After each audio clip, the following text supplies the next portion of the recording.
Marianne Hogan, it is a pleasure to have you back on the Singletrack podcast. How are you doing today? Good, thanks. How are you? It's good to be back. It's been a little Uh, while. It's been a little while, but I feel like we have a lot to cover. I mean, so much has happened, I think, since we last chatted after your victory at Bandera early last year in 2022. And yeah, you established yourself as one of the best in the sport shortly after that with not just Bandera, but the podium performances at Western States and UTMB as well. Um, but yeah, and you were really good at documenting this on social media. Sort of late last year, you started to kind of get thrown a lot of curveballs, and it seems like the last 12 to 15 months has been all about recovering from injuries. I'm sure that tough only begins to describe it, but how have you handled this stretch? I've handled it pretty well. I would say that the most difficult part for me was just the when I was unable to run or unable to move. I think that was really the most difficult part. Now I'm kind of like on the other side of that, and I hope to stay on that side of the curve because that's really what makes a big difference in my life on a day-to-day basis. If it's my body allows me to move, so I'm just glad that I kind of was able to get on the other side of that, and I hope that I'll stay this way.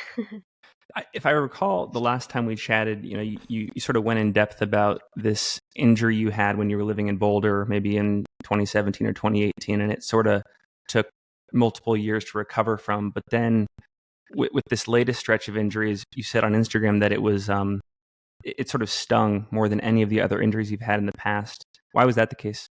I think because I came out of such a good 2022 year, I had really high hopes for my 2023 year, and I think that was probably part of the issue is that I was just so excited to get back out there that I wasn't listening to the signs that my body um, threw at me, and I thought and hoped that I had matured enough to always listen to my body, but I think that I kind of got.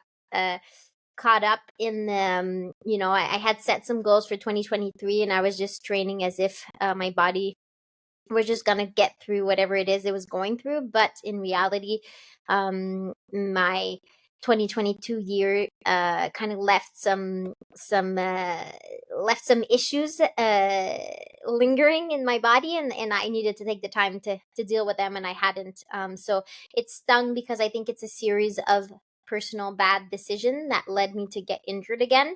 And I think that when when it's personal, when it's a series of decisions that you took by yourself, it's even more difficult to accept. But I had the time to go back and think about things that I could do differently in order to make sure that doesn't happen again. And I think that I've set myself back in the position to make good decisions and be proud of these decisions regardless of the goals that I may or may not reach in 2023.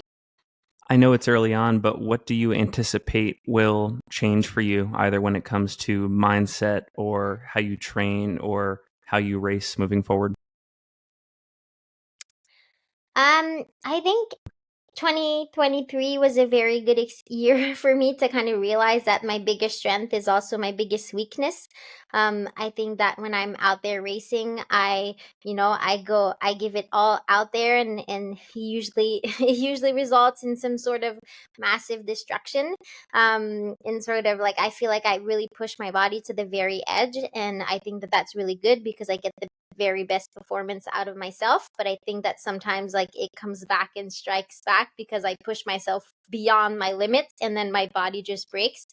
um and so I've established some boundaries in training in order to make sure that I don't push beyond that limit. And that has helped me tremendously kind of come back.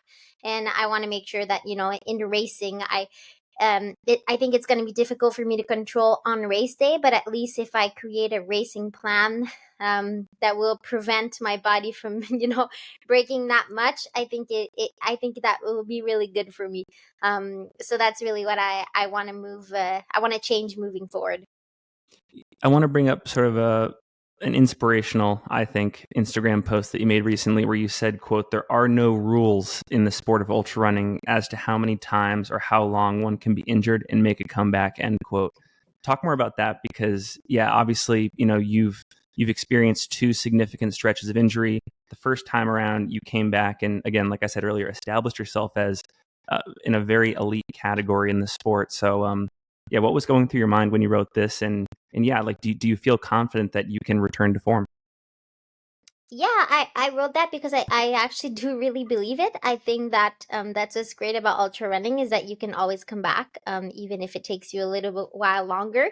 And I think it's easy to get caught up in like, oh, I've been injured for however long it is. Like, there's no way that I can come. You can get caught up in the negative spiral. But I think that if you were a person one day, there's no reason why you can't be that person again in the future. And that's what always has kept me believing when I came back from injury in 2022. And that's really what I want to hold on to in 2023.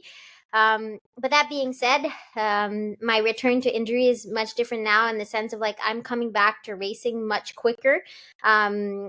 than I have in the past. Like I realistically, I can say this that I'm not in the best shape of my life. Like, I don't think I'm in the shape that I was when I lined up for UTMB in 2022, and that's okay because, yeah, UTCT is a big goal, but it's it's a race, and I'm gonna go out and have some fun and see what happens. But realistically, I am aware that I might not be to the level, to the highest level of my capabilities because I've only been back running for 3 or 4 months. So that definitely will have an impact on my shape come race day. I was thinking about this the other day in prep for this interview, and it seemed like if we went back to 2021, late 2021, Cape Town was one of your comeback races that year. And I think it was that in Ultra Trail Harikana. Does it feel like Cape Town again this year in late 2023 serves a similar purpose in terms of being like a comeback race, a confidence building race? To be honest, and I'm just going to be brutally honest, I don't think that and we'll see. Like, I might surprise myself, and I hope that I'll surprise myself, but I don't expect to be I don't expect to have it as a confident builder. I just wanted to have some fun, and I think that UTCT always draws in a really competitive race, and I just wanted to see what will happen if I join in on the mix, even if I'm not at the top of my abilities, like, and kind of just go out there and give it my all. And I'm glad because when I registered, I had no idea who was going to show up, and I feel like there's a pretty pretty good stack of women lining up on Saturday, so I'm pretty excited about that. But I don't think that it will be the same path that brought me forward in 2021. But again, I'm open to being pleasantly surprised come race day. It looks like, when I look at your Strava, you have sort of one of the most fascinating setups. You seem to be traveling all the time and going to all these awesome locations. Like I noticed you were in Europe for a bit, you were outside of Shanghai for a bit, you were in SF for a bit. Talk about this buildup and just how it was structured and sort of what your goal was in the process. So the buildup was different. Like I'm trying to be more conservative in terms of training, and that's definitely an approach that's different. And I adapt to any type of environment I am. I think that that's kind of one of my strengths too when it comes to ultra running. And when it comes to traveling, I think it has a lot to do with different types of opportunities that come my way. I'm a big um I love the fact that we can say yes to different types of opportunities, and I love the fact that um, every opportunity kind of brings another opportunity, and that this is kind of how my year has drawn itself. Like I said, Cape Town was definitely a last minute addition. It wasn't supposed to be part of the game, but it happened, and I kind of find myself roaming around because there was absolutely no point for me to go back to America after going to Shanghai. I had to be in China for a race at the end of October, and I just felt like there was no reason for me to travel all the way back and then back over. So I kind of just stayed on in this side of the hemisphere, and that's kind of how I just built my training around that. And it just so happened that I was able to come to Cape Town a little earlier than expected as well. Talk about this ultra spirit thing. It looked like a multi-day thing you were doing with Katie Scheid and Cami Brias. From the pictures, the aid stations looked super gourmet. They were very impressive. Talk about what that was and and what inspired you to do it? Yeah, for sure. That's exactly what I mean when I say that an opportunity comes your way. I've become very close friends with Camille Bruyas, who is also friends with Katie, and Katie Scheid and I obviously have a good history of sharing races together, and we became friends in the process as well. And so they were looking for a partner for Ultra Spirit because unfortunately Martina was injured. So last minute they asked me if I was available to come and join their team of two to become the third person.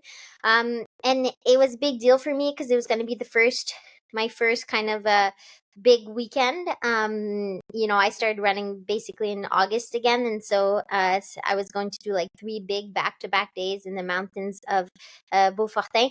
And the Ultra Spirit is a super cool event because it's not really. There is a winner at the end, and yes, like they take your time, but it's not about racing. It's about kind of like the experience out there. And the eight. So what happens is at every aid station you have an activity. So you're rated on your time of trail, but you're also rated on the activity that you do. And so it's really interesting because you get to an aid station, and it's really fun because they usually tell you like, okay, you have to spend at least 15 minutes in this aid station, but you can't spend more than 20. And then within those minutes, you have to do this hop on skis like as a team. And so that's just one of the activities. Like another activity is we had to guess like the weight of cheese. It's just like another activity we had to like improv something. It was just very, very obviously team spirit, and it was really fun to be able to do that with Katie and Camille, because especially with Katie, with Camille I train quite a bit, but it's nice to be able to share some miles, and where you're not racing one another. It's like sharing some miles and enjoying the mountains. So that was a really cool experience, and that's the reason why I was in Europe in early September. There's a couple questions I want to ask you about this race that you did outside of Shanghai as well. A, talk about that, but then B, I saw a Strava status you made where you said you were reconning a future Golden Trail Series course. So I guess the other question I'll have to ask you is like, is the Golden Trail Series in your future at some point? Yeah, so I went out to China, which was really fun. There was a race out there. It's called Saigu, which is huge. Like it's a huge race. The Chinese people really really love this race. Very high number of participants. The start line is a humongous party at 5 a.m., which is really interesting. It's kind of like it really gives you kind of the feel of as big of a race as like UTMB but Chinese version. So it was very interesting that we went out there, and then we while we were out in China, we thought that we wanted to explore more. I was out there with my friend Mathieu and his girlfriend Alex, and we wanted to go explore some other parts of China. And next year in the Golden Trail Series, there is going to be a race in China. It's in the Sichuan region, and the mountains are absolutely gorgeous, and it's high in altitude. And it was just kind of a good opportunity for me to go explore. I don't think that the Golden Trail Series will be in my future, but I still wanted to go out there and see what it was all about. It's going to be a very interesting course with a lot of elevation and altitude and technical sections, and so it was just a very cool cool opportunity for us to explore that. Awesome. And yeah, I mean, it's fair enough, obviously, but it would be super fun to see you on that series at some point in time. Although obviously you have some unfinished business on the ultra trail scene as well. One more question that I want to ask you, sort of about where you choose to train for buildups like this. I think going back to your home base in Montreal, one of the maybe underappreciated aspects of Montreal is you're actually super close to the Green Mountains in Vermont across the border and the White Mountains across the border in New Hampshire. Did you get a chance to spend any time there? Because I have to imagine those mountains would actually be pretty specific to what you have to do at Cape Town. Yeah, I didn't get the chance to train so much out there this summer. But definitely whenever I'm in Quebec or the region, the Green Mountains and the White Mountains are part of my training grounds. I trained there a lot actually last year in the build up to UTMB. I think they have tremendous. I think they're not well known enough for how much they have to offer. They're very technical. The presidential traverse is a very good one. The Pemi Yeah. Loop is a very good one. Those are like two classics. I like to do that like on a back to back day to have a super big weekend. I did that last year between Western States and UTMB, and I think it's a good uh it's a good build up just because it's quite difficult mentally, like when you're out on the presidential traverse and you're tired. Like jumping from rock to rock is quite demanding, and I think that there's no, like, for me, I think, like, it's you're better to train on very technical terrain and then transfer over to very runnable terrain, because then it just feels so easy, and that's what I did last year for UTMB, and I think that was very helpful. But I didn't have the opportunity to do that this year because I just wasn't in that region for this summer. Transitioning more towards Cape Town, I have to imagine you're one of the more experienced international entrants at this race. You did this race back in 2021, finished on the podium. You're back here in 2023, well ahead of time, doing some recon. Knowing what you know about the area, knowing what you know about the course, what do you see as the keys to success? Well, interestingly enough, the course is quite different from when I did it in 2021. There was a big section between the top of the first climb all the way to, like, I guess the next climb. It's much more technical traverse, which will make the race very interesting, and I think it will slow it down quite a bit. But yeah, I think last time around when I came, um, it was kind of like, I was lucky because I got a pretty big down in the last like 20K of the course, where it becomes very runnable, and I just didn't have the energy to run, and it became apparent to me that it was very important to run there, and so that's kind of what's sticking with me, is that I just want to make sure that I have enough energy at the end of at the end of the race. So yeah, I'm hoping that I'll be able to remember that come race day, and try not to start off too fast.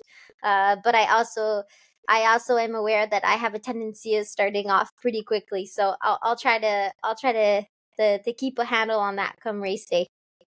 Talk about that a bit more, sort of like the tendency to go off the front super fast. Like I remember I was listening to an interview you did, I think with Dylan on Free Trail just after UTMB, and you were talking about how you were on the start line there with like Matt Chu, and 4K into the race you were still sort of neck and neck with Jim Walmsley. So, but you ended up having a great day still. Like you finished on the podium, you finished second.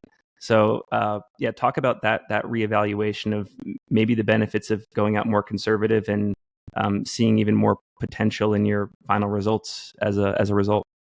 Yeah, I think it'll be interesting because I just always race that way. I feel like I always start off strong, and then I always just survive at the end. Um, and so to me, it's just interesting because I think I do want to try to start off slower and see kind of what happens.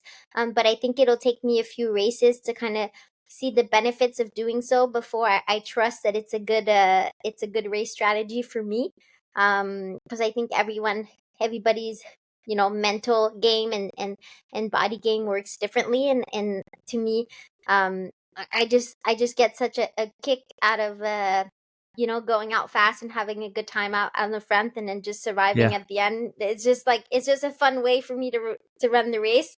I feel like it really gets the most out of me, but then on paper and scientifically, I am not sure, and I'm not convinced that that is the most efficient way to race a race. So I think that it'll require a few races for me to kind of switch that strategy, to see that there are benefits to not doing that. So I'm not sure that I haven't quite decided yet if Cape Town is going to be one of those races where I try to change that strategy, but I think it'll be a game day decision. One other thing I want to follow up on that I thought you said was interesting was how, in your experience, it's easier to transition from training on quite technical terrain to a course that's less technical or less demanding in that respect versus training on less technical terrain and then moving up into sort of a very technical race, um, especially like the parts you described on the Cape Town course this year. I'm curious on that note. Do you feel like you've gotten in enough running on technical terrain in your build up to feel comfortable on race day? What's interesting to me is that I always feel more confident on race day than I do during training when it comes to technical terrain, because I'm much more willing to take risks on race day than on training. So it's always hard for me to evaluate. Um, that being said, I have had some ankle weakness situations that kind of get me worried. It is a very technical terrain, so I just have to make sure that I take care of those ankles come race day, because one ankle sprain and you're out of the game, and unfortunately that's happened to me too many times. So I'm hoping that I am well prepared. I think that I came out here and have ran those technical trails to adapt as much as I can. And at this point, I think the cards are dealt, and we'll see what happens come race day. Maybe one more question about Cape Town. Most of the listeners of this show are based in the U.S. They're based in Canada, North America. Many have not been to Cape Town before or experienced that race. Uh, Talk about sort of the ambiance in the environment and what's inspiring to you there. Yeah, I'm a huge fan of trails that are like by the water. Like I have a past in triathlon. Like I just love the water. I've always liked the ocean. I went to school in California. Like the sea kind of is just very, very calming to me. And what's really cool about Cape Town is that you can run on the trails by the side of the water for so long. And if we have a sunny day, a blue sky day, then we're going to see the ocean for so long. And I think that that's the most amazing thing about this course. And I can't wait. I think you're bound to have some really cool, a cool sunrise, some cool experiences, some cool ridge running on top of mountains. And that's what's really, really cool about Cape Town. And of course, the community, the Jack Black beer at the finish line, like those are all things that I'll be looking forward to on race day. Right on. Well, I know you were saying earlier that you're not quite in the best shape of your life yet, and you're still building back to maybe a version of your 2022 self. But I personally think you're a threat on any start line. I'm excited to see how the race goes.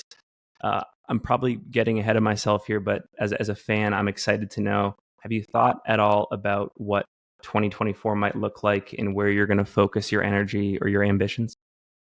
I've thought about it for sure. I definitely want to narrow my focus. I think that that's probably what killed me for 2023, is that I did the double, which was really cool to do, but I think that my body wasn't ready. Western States is my first 100 mile, and UTMB was my second, and I barely made it to the finish line of UTMB, and then wasn't able to run for months, and have suffered through a difficult first part of 2023. So I want to build it was cool that I was able to do so, but for 2024, I want to build um, a season that makes more sense from a from a strategic standpoint, and so I'm going to focus more on one race.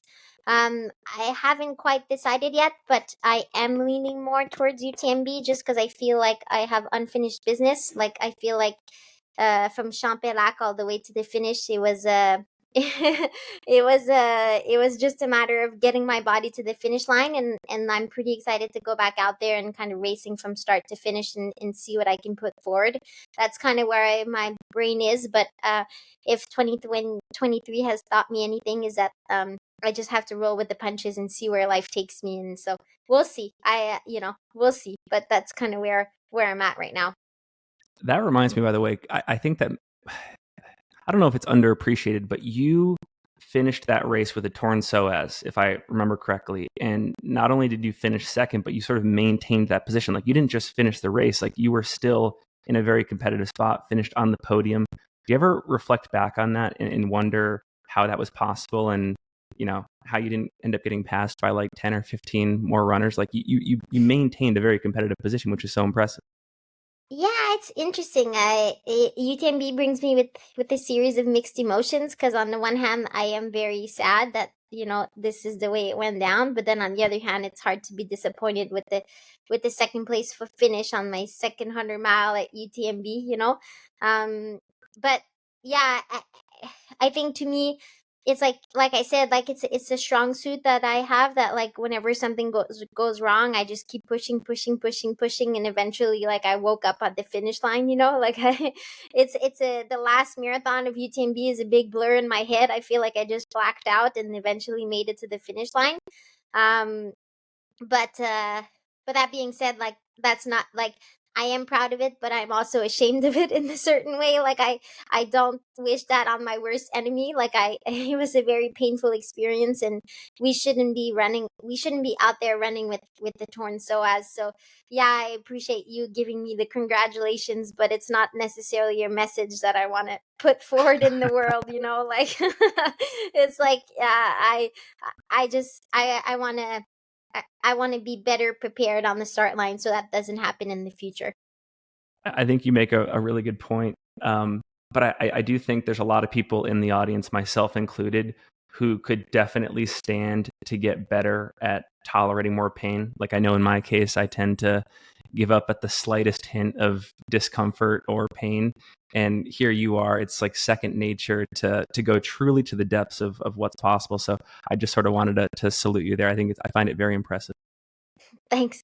But it's funny because my brain like brings it too forward. Like I specifically remember the next day when I was limping and clearly something was wrong with me. I was convinced that it was just me running 100 miles, and nothing was wrong with me. But everyone around me was like, "No, Marianne, something's really wrong." So yeah, I guess it's it's a blessing and a curse. So I think it's very exciting that, again, here in November 2023, it looks like your focus will be UTMB. Are you going to have to re-qualify for the race? Like, will you have to do one of the satellite races or the majors to get there, or will it be worked out that you can somehow sort of get like a professional pass or an elite athlete sort of auto entry in there? Yeah, it's not a professional pass or an elite athlete. I was actually registered for UTMB in 2023, and I have obvious proof of injury, and so Nice. Okay. my application was deferred. They do have a specific clause of like injury deferral, Okay. and I fell right into that category, so I do not have to to to do any other race. That's awesome. So you'll really truly have like a clean slate. You don't have to put too much stress on your body and lead up to the race. Like you'll have a really good, solid, long training block for it. Yeah, exactly. Um, if everything goes well, uh, like I said, I've learned to take it one one day or one week at a time. But I am excited at the possibility of showing back on that start line. Well, Marianne, it's been a pleasure to catch up. Very excited to watch you race next weekend in Cape Town, and yeah, for the future, just looking forward to seeing you return to form. It's always sad as a fan not to see the very best out there all the time doing battle against each other. So it's great. It's going to be great to see you back in the mix again. We'll make sure to link to all of your social media and the live stream and stuff in the show notes. But is there anything else that you want to leave listeners and viewers with before we go? No, thanks for everything you do to bring the stoke up higher for trail running. It's great to tune into your broadcasts, and yeah, you're doing a great job. So thanks for everything, and it's great to catch up.